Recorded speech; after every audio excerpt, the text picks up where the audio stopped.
A data center proposal in Lubbock, Texas got rejected by the city's own planning commission, and the developer pulled it entirely rather than risk a final vote in front of council.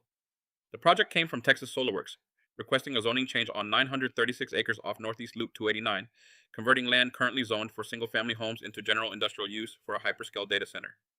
In January, the Planning and Zoning Commission voted 4-3 against the request. Facing a public city council vote next, the developer withdrew the proposal instead of moving forward. On water, the developer had proposed a closed-loop system, needing a large amount upfront to fill, then much less ongoing after that. Lubbock's Economic Development president said locating inside city limits specifically avoids pulling from the aquifer, since the city has other sources like Lake Allen Henry available instead.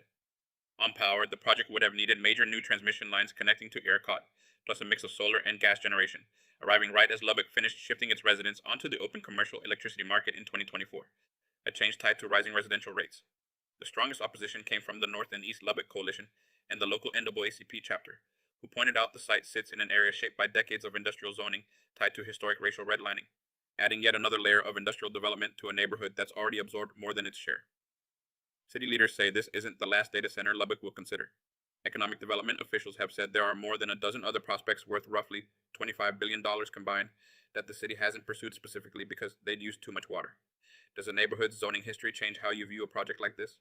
Comment below and follow to see what Lubbock takes on next.